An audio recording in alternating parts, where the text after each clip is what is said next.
Tayo'y nasa face-to-face pa rin po. Ate Pia, Kuya Alan, narito po si Ruel ang nagrereklamo. Kasama sana si tatay, pero sabi ni tatay ay ayaw niyang makarinig, ayaw na niya ng gulo. Ilang taon na si tatay, Ruel? 82 po. Samantala, ang kanyang inirereklam ay ang nakatatandang kapatid ni Ruel na si Victorino. Victorino, Ruel, Kuya Alan, Ate Pia. Unang-una, nagpapasalamat kami sa inyong tiwala. Ito, tingin ko, masosolve natin. Kung ang tingin nyo, hindi to barangay, hindi to korte, kung hindi isang family conference. Gusto siguro ni tatay, umuwi tayo na at the very least, may konti kayong kasunduan. At most, magkaroon kayo talaga ng reconciliation sa inyong relationship, no? Kuya Boy, dalawa ang paghuhugutan natin dito Una, yung karapatan sa property at pangalawa, yung human relation or family relations talaga, no? Pero, paulit-ulit kasi sinabi ni Victorino na hindi naman niya inaangkin ng lupa. So, kasi kung hindi niya inaangkin ang lupa at inaamin ng lahat na kay tatay yon, na-solve natin yung kalahati ng problema. Do you confirm that, Victorino, na until now, ang ano mo, kay tatay yon? Nag-iingi lang po ng permiso ng German na para tumiha kami. Nagsabi na ako sa German, magsabi kasama mo. Yung sinasabi na yun, pangsamantalang munang pinagamit sa pangalan ko para magawa ng paraan na Kaya nga na ano repair sa'yo, ng sinabi mo sa bahay. chairman, wala kang kapatid. Ka pala, kahit magharap tayo sa chairman Sinabi mo sa chairman, wala kang kapatid Kalma muna tayo. Ang sinasabi mo, kaya napunta yung sa master list pangalan niya dahil may sinasabi siyang wala siyang kapatid. Ang sinasabi niyo naman, ilagay niyo lang yung pangalan niyo doon dahil namatay nanay niyo para may mag-aasikaso ng lupa, kaya pangalan niyo. Pag sinulat mo yung pangalan doon, parang ikaw ang may rights doon. Rights yun Normally, tatanungin yan. Kung hindi si tatay, sino mga eredero niyan? Kaya para mailagay lang po ang pangalan ng iisang anak, nagdududa ho ako kung ba't pangalan lang ng isang anak ang nailagay doon. Either hindi nagtanong ng maayos yung chairman or nagtanong at hindi nasagot ng maayos. Dahil may paratang siya na hindi alam ni chairman na may kapatid. Wala akong sinabi na wala akong kapatid. Ang sabi ko, walang kapatid kung pumupunta roon, kaya ako naisipang magsalang doon na mag-asikaso ng lupa. Tama ba, Victorino? Kasi pagka gusto mong mapasayo ang lupa, kailangan actual occupant ka. Kaya yung master list na yon ay tala na ikaw ay nandun sa lupa na yon at doon ka nakatira. Kasi pag hindi ka naglagay at ang alam ng gobyerno ay bakante, mabibigay sa iba. Oo. Susunod kong tanong doon, bakit hindi pangalan ni tatay ang nilagay? Ako po kasi ang nag-asikaso kapag lahat. Kaya sabi ng German, ikaw na muna kasi may matanda na tatay mo, walang kakayahan na magsusulat o magbayad ng agreement kung may babayaran. Kasi walang hanap buhay tatay mo kasi matanda na. Ito, isasabihin ko sa inyo isang prinsipyo sa conflict resolution, ha? Na kung mareresolve nyo naman moving forward, huwag nyo nang balikan yung nakaraan. So, kung sinasabi mong kay tatay yon, payag kang mailagay na sa pangalan ni tatay. Ano problema? Kasi pag nailagay sa pangalan ni tatay, pare-pareho na kayong may karapatan doon sa tama nyong... Gaano kalaki ba yung lupa? Malit lang po yun, sir. 24 square meter. So, ang kinatitirikan nila, mga 11. Opo. Tapos meron pa kayong kapatid na wala dyan. Kaya ako sinasabi yan, Apa. kasi dalawa option nyo para magkasundo. Either ilagay nyo sa pangalan ng tatay nyo, pero sa liit niyan, ilang kayo magkakapatid?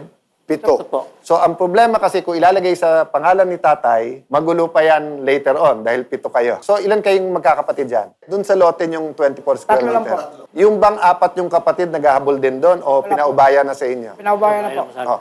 Kasi nga, kung makakahati nyo ng 3, edi at least isang less na pag-aawayan nyo. Hindi ko kayo sasabihan ko anong dapat. Lagay nyo kay tatay, hindi nyo matatanggal na dun sa 4 pwedeng humabol yon. 7 ang hatian yan dahil pare-pareho tayong kapatid.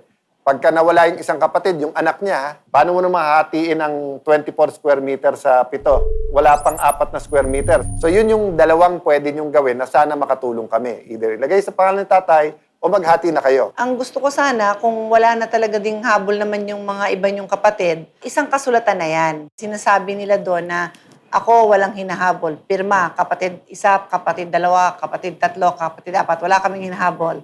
Pwedeng tulungan ng abogado natin na gawan ng dokumento yun. So, yun ang number one. Sana ma-solve iyon.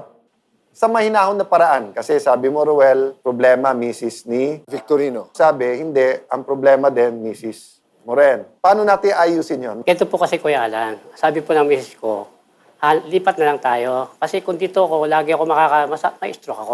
Nagkaroon na siya ng trauma sa ulo. Kaya kapag nakikita niya yung mga kapatid ko, naalala niyo yung ginawa sa kanya, na ano siya.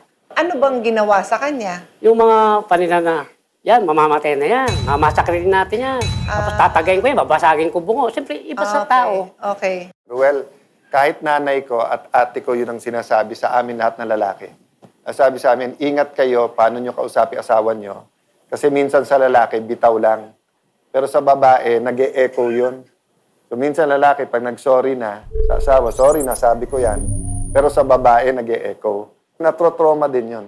Pero hindi po ako nagsalita sa asawa niya ng ganun. Yung amin lang isa, yung panganay. Kay Francisco, Pero humingi naman siya ng paumili sa asawa ko nung nakaraan nagbarangay. Kaya lang, nandun wala ang nang problema trauma. yun. Pero ngayon, bilang kuya, tanggap mo na hindi sa kanya nanggagaling yung masasakit na salita na idinadaing ng asawa mo. So wala kang galit sa kanya. Wala naman pa problema ng Okay, puso. wala. Eh, yung kapatid mo, kanina lumuluhan eh. Oo, minsan ang Dahil sa problema sa mga- mag-asawa namin, pag ang Kaya asawa ko... nga Opo. eh. Oo. Pero kayong dalawa ang naapektuhan yung relasyon nyo.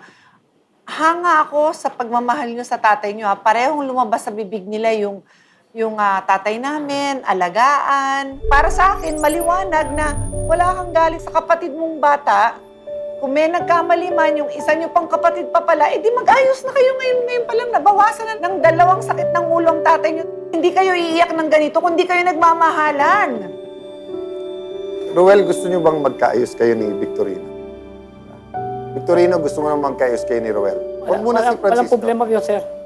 Okay lang sa akin. Kasi ang inaalala ko yung asawa ko lang kasi minsan. Yeah. Sa amin magkapatid, walang problema. Ang pinupuntos ko lang po dito, yung asawa ko. Kasi nga, mayroon na siyang pak sa utak eh. Yung baka mapatok yung ugat dito sa sumur galit. Paano naman ako? Magagalit ba misis mo kung magkabati kayo? Magagalit ba misis mo pag binati mo si Ruel? Hindi naman. So yun yung first step muna. Kayong magkapatid muna, kayong muna magkadugo. Hindi ko minimenos yung masasakit na nangyari. Ang sinasabi ko lang, sabi mo nga, lipat na lang kayo. May lilipatan ba? May lupa ba? Na mayroon pong i-honor si Mayor, baka sakaling ano sa akin. Ako, minsan, ang matinding pagmamahalan naaayo sa paglalayo. Hindi naman pala kayong dalawang nagkakainitan, ang mga asawa. Kung option po yun, kunin mo na muna yan. Tapos pwedeng kayong dalawa magtagpo, magsama, buuin nyo ulit Kung yung mabibigyan ni pagmamahalan. Mayor, syempre, Roland yon, di ba? Opo. O para hindi na kayo mag-away din dun sa pinantambak mo, etc., tutulong kami ni Kuya Boy, ni Ate, dun sa gagastusin mo, dun sa paglilipatan. Para yung iiwanan naman sa inyo, mag-ayos na lang kayo ni Francisco kung paano. Baka magandang makita ng tatay nyo na magkaakbay na kayo. Kung ang Dico at saka ang Bunso nagkasundo, baka sumunod din yung kuya. Pwede ba kayo magsimula ulit? Okay naman po kami ni Kuya, wala naman po problema sa amin. Ikaw, Victorino. Sa akin, wala namang problema. Ang akin lang po, kuya, lumapit sila sa akin kung anong may problema. Ako ang kausapin nila, hindi yung sasabihin sa ibang tao na madamot kami. Okay. Ako naghihintay na lalapit sila sa akin. Willing naman ako. Naintindihan kita. Ang sinasabi niya, kuya siya no? So, pag alis nyo dito, sabi mo, ayos na. Pag may bagong problema, huwag sa labas, siya. Diretsuhin mo siya. Nang may galang, ha? Kaya mo bang gawin yon? Opo, ma'am. Pero Victorino, Opo. kung sususugan ko yung sinasabi mo, Opo. kung may problema ka, puntahan mo rin ang kuya mo, si Francisco, Ganun po.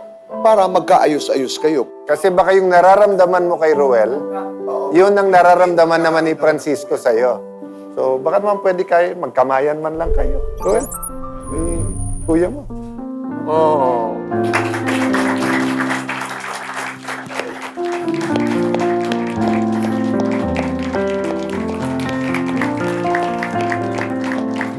Tay, si Ruel at saka si Victorino, nagkaayos na. Ayan na. Kuya Alan, Ate Pia. Salamat po. Tatay, kaayos na po sila. Nagkaayos na po sila, tatay.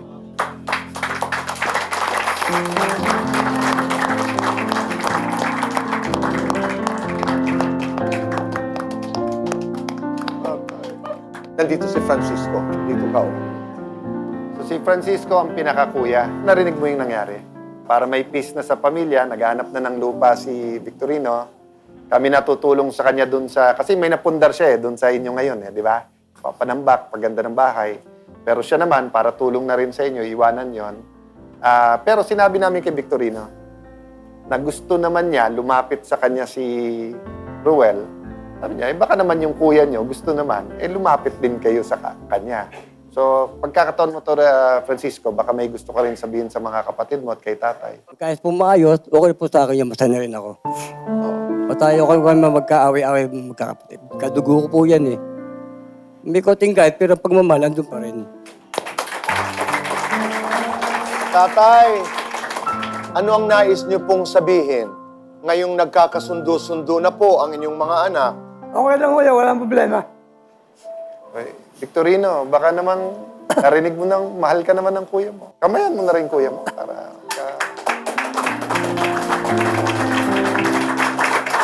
Pero alam mo, ang dating sa akin, hardworking kayo na pamilya. Ang tingin ko lahat ng pagsisikap sa buhay ginagawa nyo. Ako gusto ko i-extend yung tulong ng Cayetano in Action with Boy Abunda beyond yung sa bahay at kung may livelihood or whatever doon, pati sa mga kapatid nyo. So may coordinator tayo na aalalay sa inyo. Ang akin hingin isa lang, iwasan na natin kahit anong salita na mami-misinterpret. I think nandiyan na yung forgiveness, pero hindi ganun kadaling mag-forget Huwag natin sayangin tong moment na to na muling nabuo pamilya nyo. Maraming salamat.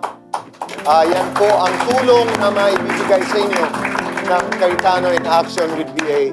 Payong kapatid, ang inyong matutunghayan dito lamang po sa...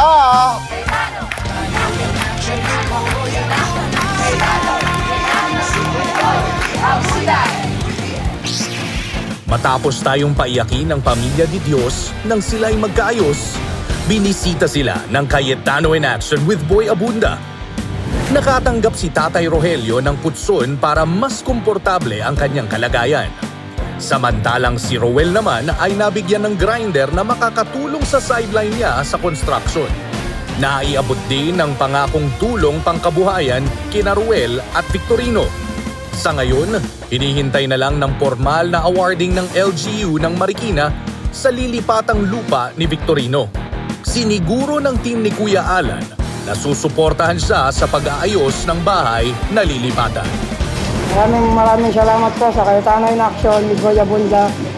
Dahil sa tulong po nila, napag-ayos po ang problema namin mga pamilya. Papasalamat din ako kahit paano nabigyan kami ng konting kabuhayan at mairaras din namin kahit paano mga pang-araw-araw namin. At nagpapasalamat ako sa action na binigay nila sa amin.